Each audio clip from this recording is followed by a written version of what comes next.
Let's get quiet for a moment. We'll do this meditation. So focusing on the breath, we relax right where we're at.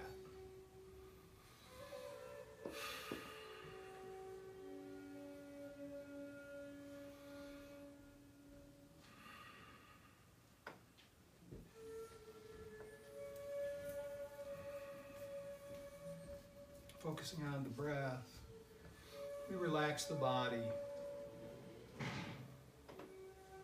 just allowing any tension to flow out and away.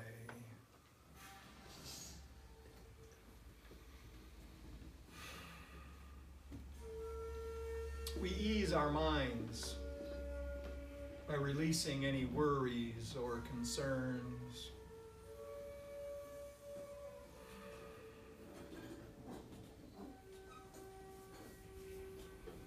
We set the spirit free by letting go of any grievances.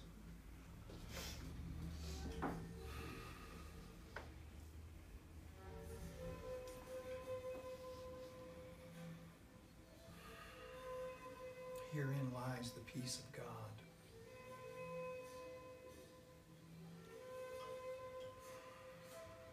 Say to yourself, I am one. God is one, and I am one with God.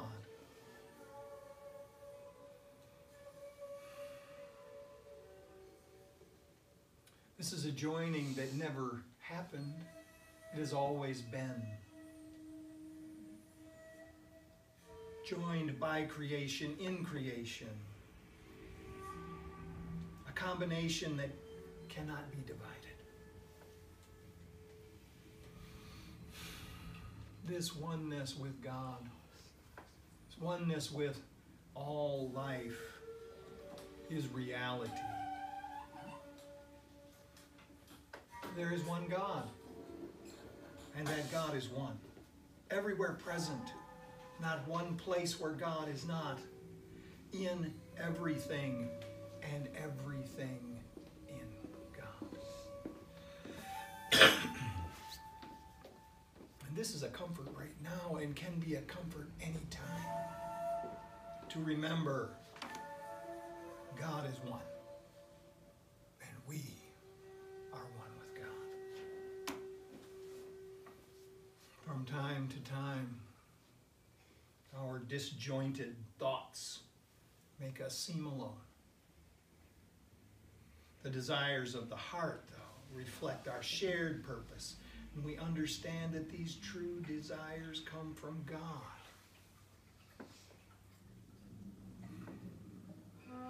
And through the use of our temporary talents and abilities, our heart's desires come to pass in a totally natural way.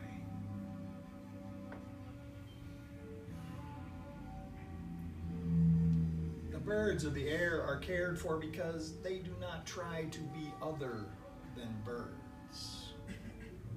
The flowers of the field are clothed because they play their present role as flowers. In the same way, all the good that is ours comes to us through being. God comes to us through being who and what we are. God is one, and we are one with God.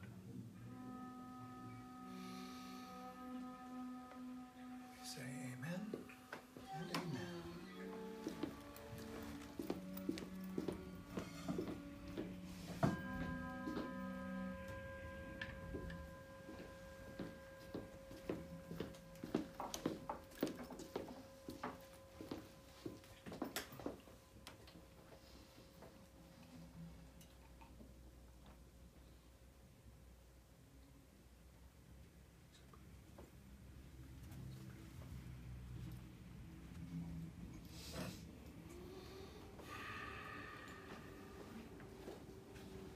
You're on a journey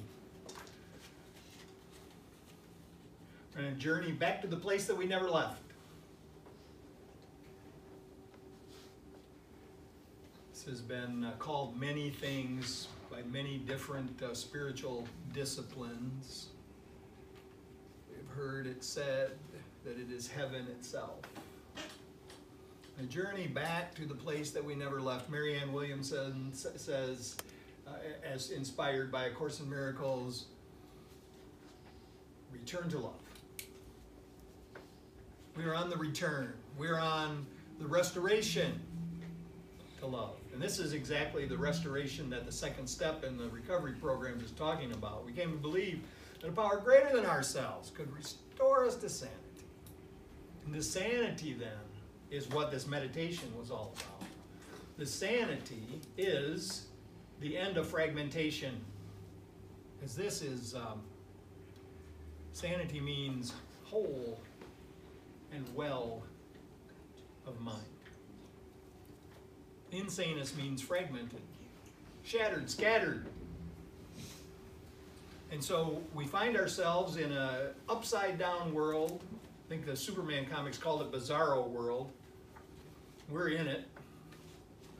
And that is the state. That is the state of the ego. That is the state of fragmentation. That is a state of isolation and aloneness. I think about this this idea of self-centeredness. It was shared with me many years ago by a mental health professional.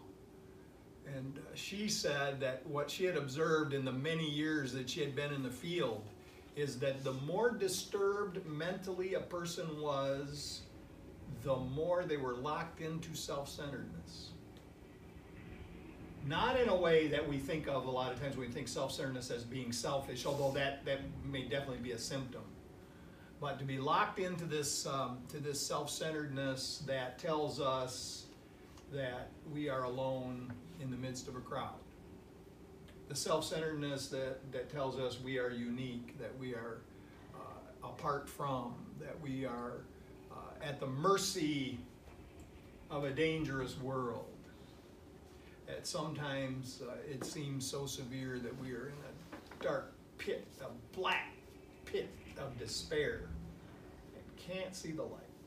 And this is what she actually said, was that the more disturbed someone gets, the further they retreat into this place of aloneness until you get to that state of total, what do they say, catatonic, right? Catatonic.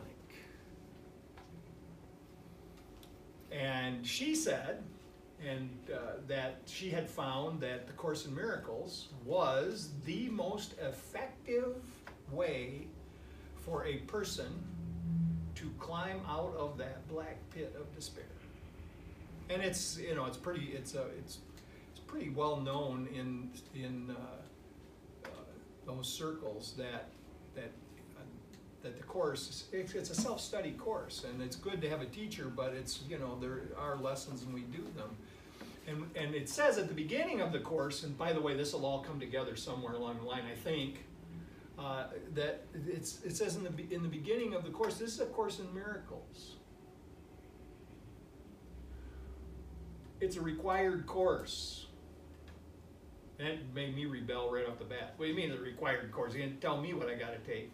Right? And it's self-centered. But it didn't mean that you were going to be forced to take it. It meant it was a required course if you wanted to get what the course was after. It was a required course if you wanted to achieve the goal of the course. And then a little bit later on it tells you what the goal of the course is. The goal of the course is peace of mind. Peace of mind. And then it goes further and says this true peace of mind, this foundational peace of mind is actually the kingdom of heaven. What? Now this seems like a stretch to me, right? And what did we say last week about this? And I've talked about this over the years many, many times. Said I just love that statement by the Pope. Now it's been at least 20 years ago that he said that hell was not a place. It was more like a state of mind. And so then again we hear this this definition of hell, this strict kind of Catholic definition of hell as being separation from God. And we just did in the meditation that there's no place that you can go where you are separate from God. There's no place you can go. So wait, hold up. If God is everywhere present, where will you go to be apart from God? Only place you can go is in this dark cell in your own mind. Yeah. Hence, hell is a state of mind. And then the Course says that's not even real. That's a construct. This is a thing that you made up in your own mind. And you can unmake it through this effort, through this restoration. So, we're journeying to a place that we never really left. Last week we were looking at the paintings. Kathy, I think you pointed this out. You said creation, and this is the painting here that Danielle did that's called Big Bang. And so I have a theory. I'm not alone in having this theory, but it occurred to me that this was the beginning of insanity. This was the beginning of the insanity which we are trying to recover from. I mean, the Big Bang was the beginning of our insanity. It was the day that we decided that we could go apart from God. And so we blew it up. We had this one, which by the way, the scientists can't see that point. A few seconds, they can go back to a few seconds after it occurred, but they can't see before that. Kind of cool. But just consider it, right?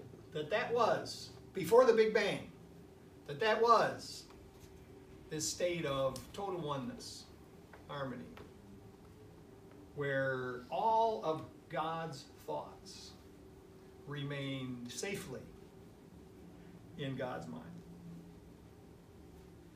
Now the ego wants to fight against this all because it seems like that's pretty homogeneous. It seems like, oh, you want to return to a state where you don't have any independence.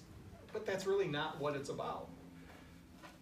If you really think about what this idea of being one in God's mind means, is that it doesn't mean that we don't have our own being, it just means that we share that being. So here's the thing, when the ego comes up with this idea of, oh, I'm not returning to that because that's death. That's the death of me. That's the death of my personality. We can remind ourselves in a quiet way that just ask the question, what would you rather have? Would you rather have God consciousness or self-consciousness? And in this case, I think every time I think of it that way, I think about self-consciousness as being embarrassment.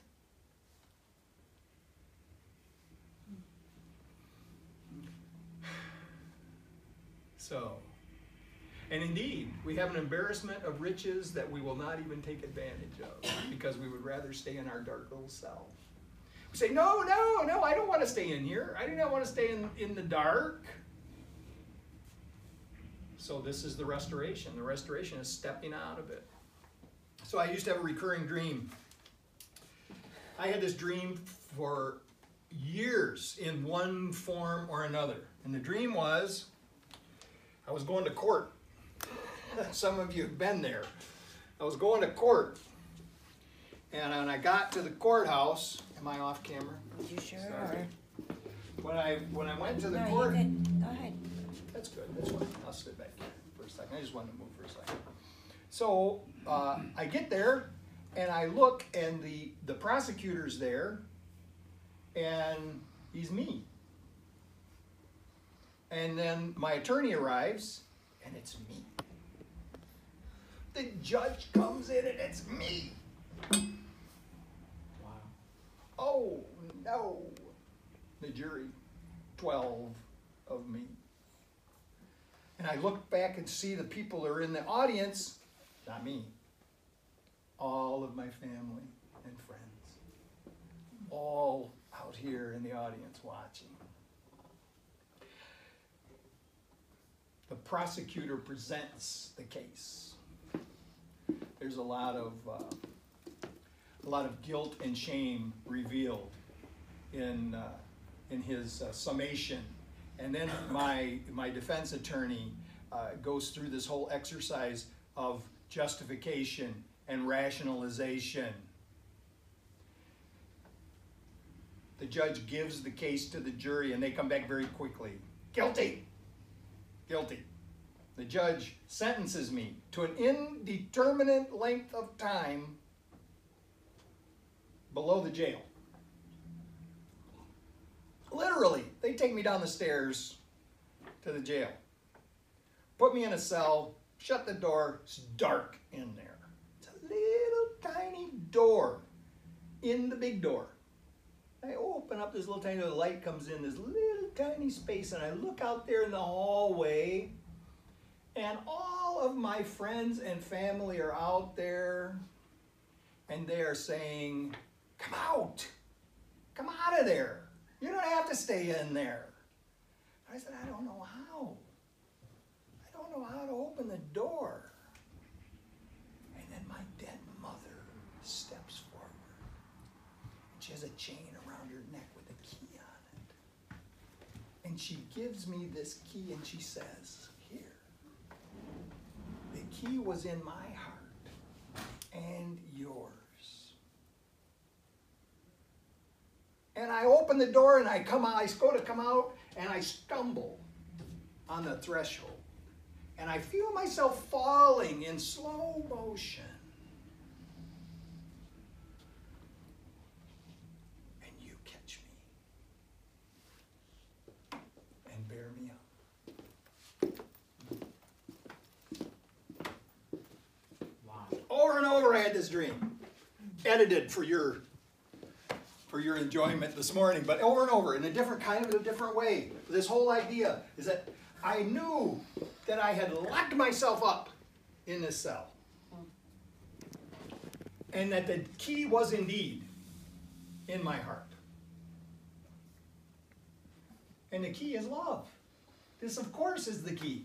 And this is why Marianne Williamson named the book Return to Love, because what she is saying, what she discerned from working the Course in Miracles, and what a lot of us have in doing it, is that our problem is not even that there isn't any love in our life, it's that we have put up barriers to that love.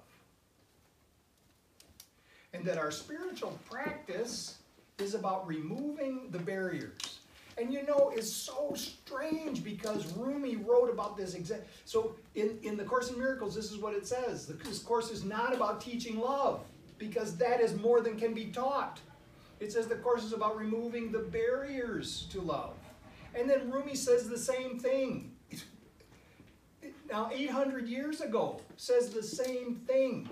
That what we need to do is we're not trying to get love. The love, we already have it. It's already ours.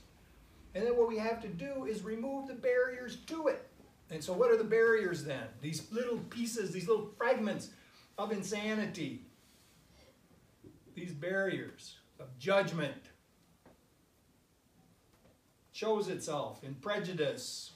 Shows itself in xenophobia. Shows itself in homophobia.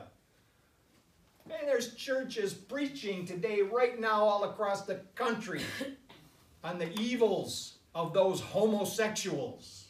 Some probably preaching about the people that come from other places too.